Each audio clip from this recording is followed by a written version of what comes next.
चलो मेरे दोस्तों, अगला प्रश्न ये रहा 11वां। यदि वृत्त की परिधि, वृत्त की मान लेते हैं कि ये एक वृत्त है कि परिधि हो तो त्रिज्या का सूत्र लिखिए गया है। ठीक, यदि वृत्त की परिधि हमें दिया 2πr तो त्रिज्या का सूत्र लिखिए। ठीक है भाई, लिख लेंगे, मुझे कोई दिक्कत नहीं है, किसी को भी कोई दिक्कत नहीं होगी। ठीक, तो वृत्त की परिधि, तो मान लेते हैं कि वृत्त है, इसकी त्रिज्या ये मूल केंद्र ये, और इसकी त्रिज्या मान लेते हैं r। ठीक, तो यार वृत्त की परिधि हमें दिया है कितना, 2πr। ठीक, 2πr दिया है भाई, r, यही r हमारी त्रिज्या है। तो जब तो r को यहाँ रखो और इन दोनों को इसके साथ भेजो तो हमारे पास वृत्त की त्रिज्या का सूत्र आ जाएगा। तो जो त्रिज्या है, सॉरी दोस्तों, त्रिज्या ये रहा r, तो ये रहा वृत्त की परिधि, वृत्त की परिधि छोटे में आया होगा, सॉरी, परिधि बट्टे 2π। तो किसी भी वृत्त की जो त्रिज्या का सूत्र होता है वो होता है वृत्त की परिधि अपॉन 2π। ध्यान रखना है, वृत्त की परिधि अपॉन 2π। ठीक, अगला प्रश्न 12वां, tan 45। भाई tan 45, जब मैं 10th में था ना, सबसे प्यारा लगता था मुझे tan 45। कुछ नहीं करना है, बस एक लिखते हैं, tan 45 एक, tan 45 एक, tan 45 का मान होता है 1। अगला, एक असंभव घटना की प्रायिकता क्या है?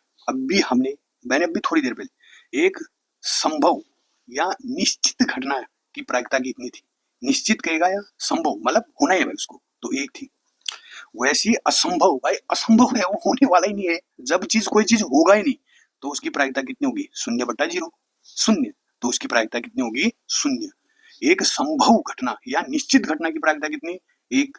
और एक असंभव घटना की प्रायिकता कितनी? 0। अगला, चौथा, मतलब 14th क्वेश्चन, द्विघात समीकरण के मूल समान होने की शर्त क्या है?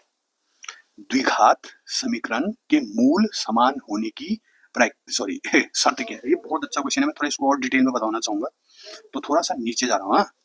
तो मान लेते हैं कि मेरे पास एक द्विघात समीकरण ये रहा, ax² + bx + c = 0। ये मेरे पास एक द्विघात समीकरण, तो मेरे पास ये द्विघात समीकरण रहा, ax² + bx + c। ठीक, अब इस द्विघात समीकरण में हमें पता है इसको जब हल किया जाता है x का मान निकालने के लिए, x = चलो तो x बराबर होता है क्या? -b plus minus b² - 4ac upon 2a। ऐसे तो हम क्या निकालते हैं? x का मान या मूल। ठीक, -b plus minus b² - 4ac root के अंदर अपॉन 2a। ठीक, जहां a क्या है?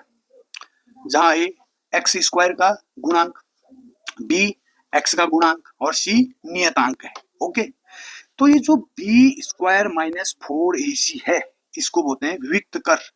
d = b² - 4ac, इसे क्या बोलते हैं? विविक्त कर। ये जो विविक्त कर है यही बताता है आपकी मूलों की प्रकृति, कि मूल कैसे होंगे। अगर मूलों की प्रकृति, भाई उनका नेचर जानना है, तो हमें विविक्त कर चाहिए ही चाहिए। अब इसमें 3 कंडीशन है।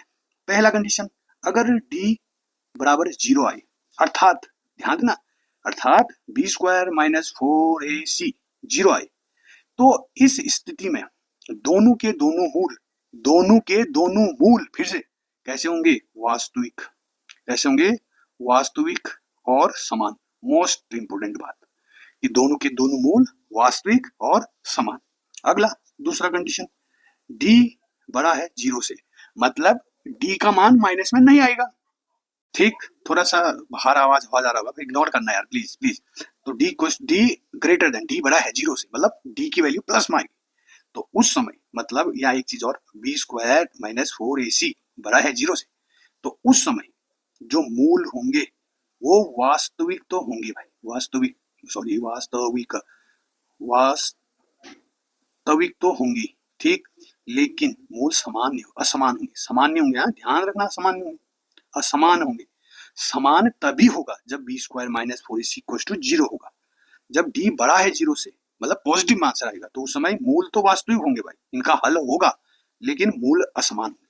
तीसरा कंडीशन आता है हमारा, जब d छोटा है 0 से, मतलब d की वैल्यू या B square minus 4ac less than 0, तो उस समय जो मूल होंगे वो होंगे काल्पनिक, काल्पनिक काल्पनिक होंगे, या ऐसे भी लिख सकते हो काल्पनिक, और इनका हल नहीं होगा, हल नहीं होगा।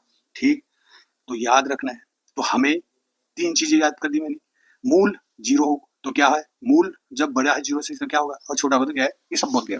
ठीक, अब मैं प्रश्न में चलता हूँ। तो द्विघात समीकरण के मूल समान होने की शर्त क्या है, अभी बोला भाई, d इक्वल्स टू 0 व्यक्त कर, d इक्वल्स टू 0 या B square minus 4ac equals to 0। ये स्थिति है मूलों की समान होने की शर्त। ठीक, अगला प्रश्न, यदि गोले का व्यास, गोले का व्यास, ठीक, गोले का व्यास कितना दिया है, व्यास दिया है 14 सेंटीमीटर, तो उसकी त्रिज्या कितनी होगी। अब हमें पता है कि व्यास, व्यास और त्रिज्या में एक रिलेशन होता है, ये एक संबंध होता है।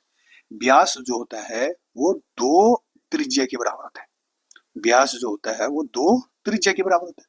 व्यास तो दिया है 14 और 2 गुना त्रिज्या, ठीक, तो 2 से काटे 7 बार तो कितना 7, तो त्रिज्या कितना आएगा 7। ये क्वेश्चन है तो यार आप हलवा होंगे तुम्हारे लिए।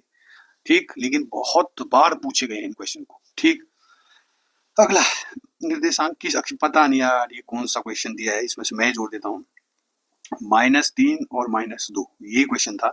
ठीक, तो निर्देशांक -3 और -2 किस अक्ष में होगा। तो इस 16वां क्वेश्चन में यहाँ पे बना रहा हूँ, देख लेना दोस्तों, थोड़ा सा हड़बड़ी हो रहा है। ये रहा, काट दूता, रुक जाओ 1 मिनट दोगे तो मैं काम करूंगा। ये रहा, तो ये रहा माइनस, सॉरी 1 मिनट, -3 -2 यही क्वेश्चन था। ठीक, इसके किस अक्ष में होगा मेरा, मैंने बताया ना कि मेरे पास मान लिया जाए, और ये रहा yx, ये रहा xx, तो ये रहा x, ये रहा y। ठीक, हमें पता है कि ये है प्रथम अक्षांश, द्वितीय अक्षांश, तृतीय अक्षांश और चतुर्थ अक्षांश। तो -3 और -2 यहाँ पर इस प्रथम अक्षांश में दोनों x भी पॉजिटिव y भी पॉजिटिव होता है, ध्यान देना है भाई। दूसरा, ये द्वितीय अक्षांश, इसमें x माइनस में होता है जबकि y प्लस में होता है। फिर से ध्यान, द्वितीय अक्षांश में माइनस x में होता है और प्लस y होता है। तृतीय अक्षांश दोनों के दोनों माइनस, यहाँ x भी माइनस y भी माइनस। चतुर्थ अक्षांश में y तो प्लस में, सॉरी x तो प्लस में होता है लेकिन y होता है माइनस में, तो दोनों माइनस दिए, तो किस अक्षांश का होगा, तृतीय अक्षांश का। तो याद रखना है ये तृतीय अक्षांश का होगा। अगला, एक एपी दिया है, उसका एनवापद ज्ञात करना है, ज्ञात करना है। थोड़ा सा मैं इसको नीचे ले जाऊंगा तो कोई दिक्कत नहीं हो जाएगा, इसको काटूंगा तो और भी दिक्कत नहीं हो जाएगा। 2 मिनट का टाइम दोगे तो और भी दिक्कत नहीं होगा।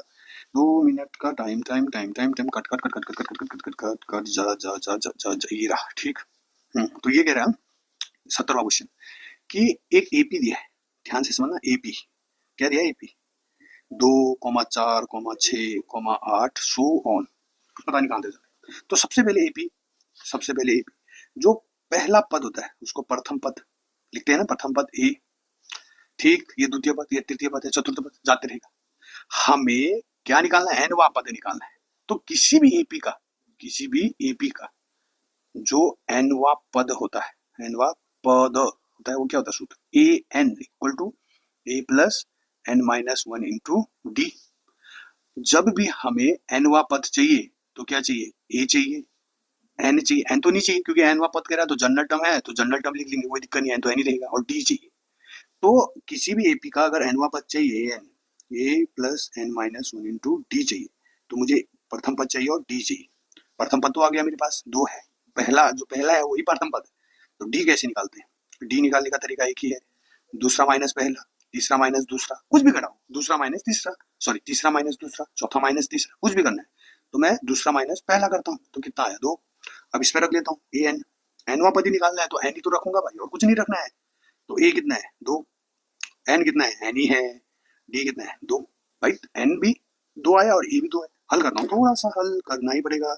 2 प्लस इस 2 से इसको भी गुना, इसको भी गुना, लेकिन साइन के साथ, चिन्ह के साथ, 2 into N, 2n, 2 into minus 1 minus 2, एक माइनस 2 प्लस में, एक माइनस 2 माइनस में है, तो कट, तो ए एन कितना आया 2n। इस एपी के लिए, जो इस एपी के लिए जो एनवा पद है वो कितना आया 2n, याद रखना है इस एपी के लिए, हाँ, एनवा पद कितना आया 2n। अगला क्वेश्चन, cos 0 का मान, कॉस जीरो का मान, आंख बंद करके एक, भाई याद कर करके तुम पागल हो गए होंगे। कॉस जीरो का मान कॉस 30, कॉस 45, तो कॉस जीरो का मान एक, कितना, एक। ठीक उल्टा, कॉस जीरो का मान जीरो, एक, और उसी का उल्टा साइन इसका भाई जीरो, जीरो। तो कॉस जीरो पर एक होता है, उल्टा साइन जीरो पर जीरो होता है। याद रखना है, याद ही रखना है। अगला प्रश्न, थक ना रहे दोस्तों, कोई बात नहीं, अगला प्रश्न करते हैं। रुक जाओ, थोड़ा मिटाता हूँ मैं, मिटा मिटा मिटा मिट जाएगा तो क्या दिक्कत हो जाएगा। तो ये रहा अगला प्रश्न, क्या है, 19वां प्रश्न। एक पासा फेंकने पर सम संख्या आने की प्रायिकता भी बोल रखा है भाई। जब भी पासा फेंका जाता है, जब भी पासा जब भी पासा फेंका जाता है तो कुल कितनी घटनाएं हो सकती हैं? हाँ, एक आ सकता है, दो आ सकता है, तीन आ सकता है, चार आ सकता है, पांच आ सकता है, छह आ सकता है। तो जब भी एक पासा फेंका जाता है तो कुल घटनाओं की संख्या होती है 6, जबकि सम कितने हैं? एक दो हो गया सम संख्या, एक चार हो गया, एक छह हो गया, तो सम संख्या कितनी है? 3, 2, 4, 5, 6, सॉरी 2, 4, 6, जबकि कुल घटनाएं कितनी है? 6, काटोगे तो कितना, 1/2। तो एक पासा फेंकने पर सम आने की प्रायिकता 1/2 और एक विषम आने की प्रायिकता भी 1/2। 20वां प्रश्न, वृत्त की एक स्पर्श रेखा और त्रिज्या के बीच कितने डिग्री का कोण बनता है? ये पता नहीं कितने बार पूछा है यार, मैं समझाने की कोशिश करता हूँ पहले। हाँ, मान लेते हैं कि एक वृत्त है, ठीक, एक वृत्त है, एक स्पर्श रेखा ये खींची है, स्पर्श रेखा मतलब स्पर्श करेगी, टच करके जाएगी, ठीक। मान लेते हैं ये वृत्त की केंद्र, और इस केंद्र से एक त्रिज्या खींचते हैं, ये रहा, ये गया त्रिज्या। तो एक स्पर्श रेखा, वृत्त की एक स्पर्श रेखा और त्रिज्या के बीच हमेशा कितने डिग्री का कोण? 90 डिग्री का। भूल करके भी याद रखना है। अगर कोई तुम्हें अब रात को 2 बजे भी उठाए, उठ जा उठ जा उठ जा, और पूछे एक त्रिज्या और एक स्पर्श, त्रिज्या और स्पर्श रेखा के बीच कोण कितने डिग्री का बनेगा? तो 90 डिग्री का। याद रखना है, 2 बजे भी जगाए तो बोलना है 90, ऐसे आंख खोलते हुए 90, ठीक। अगला, थोड़ा इसको मिटा रहा हूँ, एक मिनट, कुछ क्वेश्चन और रखे मैंने, कुछ क्वेश्चन हैं, 5 क्वेश्चन और बचे हैं, थोड़ा सा नीचे जा रहा हूँ, ठीक। तो ये रहा, यदि एक गोलीय त्रिज्या है, तो ये तो अभी क्वेश्चन कर ही दिया था हमने, इसका आंसर दो, कितना था? 7। अभी बोला था कि व्यास जो होता है वो त्रिज्या का दुगना होता है, ठीक। हाँ, समांतर श्रेणी की परिभाषा, समांतर श्रेणी की परिभाषा, ठीक। तो समांतर श्रेणी की परिभाषा कैसे लेते हैं हम? कि मेरे पास एक ऐसी श्रेणी है, एक ऐसी श्रेणी जो प्रत्येक दूसरी संख्या, प्रत्येक अगला आने वाली जो पद है, अगला आने वाला जो पद है वो पिछले पद में कुछ निश्चित संख्या को जोड़कर, एक निश्चित संख्या को जोड़कर जो श्रेणी बनाई जाती है उसे क्या बोलते हैं? समांतर श्रेणी। जैसे जैसे A2, A3, A4 so on, ऐसी। एक मिनट, बाप रे, पैर बहुत ज्यादा सो गया मेरा। चलो अगला क्या है कि समांतर श्रेणी की परिभाषा, तो एक ऐसी श्रेणी जो प्रत्येक अगला पद अपने पिछले पद से एक निश्चित संख्या को जोड़कर बनाई गई श्रेणी क्या कहलाती है? समांतर श्रेणी कहलाती है, ठीक। तो परिभाषा आपने रटी रखा होगा, एक बार मैंने भी बोल दिया। अगला, त्रिभुज का क्षेत्रफल ज्ञात करने का सूत्र। भाई हमारे पास अगर मान लिया जाए एक समकोण त्रिभुज है, एक समकोण त्रिभुज है, तो उसके लिए ये हो गया हमारा कौन सा? हाइपोटेनियस, ये बेस और ये परपेंडिकुलर, ठीक। ये कर्ण, ये कर्ण हो गया, ये बेस हो गया, ये परपेंडिकुलर। तो इसका सूत्र क्षेत्रफल निकालने के लिए, क्षेत्रफल निकालने के लिए सूत्र होता है 1/2, इसका जो बेस और इसका जो हाइट परपेंडिकुलर है, ठीक। अब मान लिया जाए, हाँ, अगले पेज में करता हूँ मैं, देखना एक बार। मान लिया जाए एक त्रिभुज दिया है, एक त्रिभुज ये दिया है, मान लेते हैं कि ए बी सी नाम है। माना ए से बी तक की लंबाई, पहली भुजा की लंबाई ए, दूसरी भुजा की लंबाई बी, तीसरी भुजा की लंबाई सी है। तो एक हीरोन फॉर्मूला है, हीरोइन नहीं, हीरोन फॉर्मूला याद रखना है, हीरोन फॉर्मूला। हीरोन फॉर्मूला से हम किसी भी त्रिभुज का क्षेत्रफल ज्ञात कर सकते हैं। तो सबसे पहले हीरोन फॉर्मूला में एक सेमी पैरामीटर निकालना होता है, जो होता है ए प्लस बी प्लस सी बट्टा 2। इससे क्या निकाला जाता है? Semi parameter. फिर जो क्षेत्रफल निकाला जाता है, क्षेत्रफल सूत्र होता है बड़ा सा स्क्वायर रूट एस माइनस ये छोटा वाला ए, एस माइनस बी और एस माइनस सी। इससे किसी भी त्रिभुज का क्षेत्रफल हम ज्ञात कर सकते हैं। और ये एस क्या होता है? Semi perimeter. ये मैंने यहाँ पे लिख दिया कैसे निकालना है।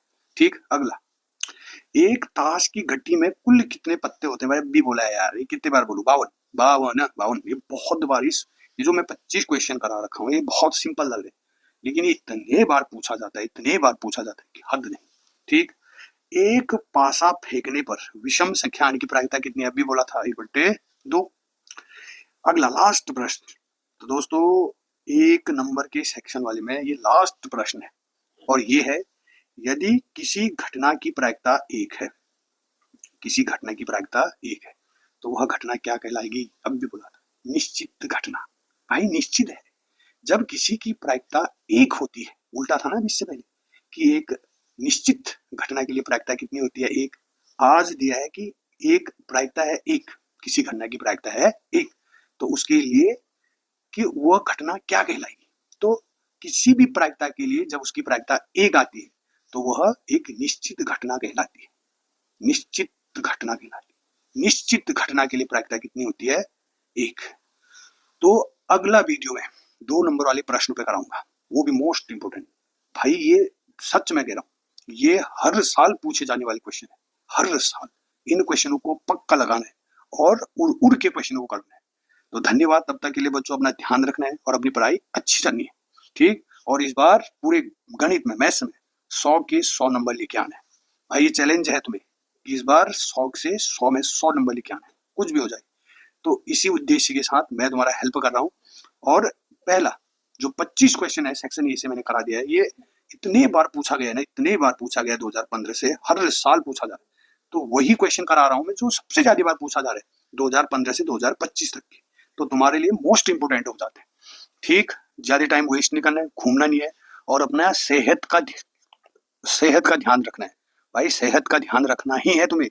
ठंडा भी हो रहा है तो ठंडे से बचना है, अपने प्रश्नों को करना है और अपनी सेहत का ध्यान रखना है, जिससे कि तुम्हारे कितने मार्क्स आने चाहिए? 100 में से 100। तो अगली वीडियो तक के लिए नमस्कार और ध्यान रखना है। ओके, चलो बाय।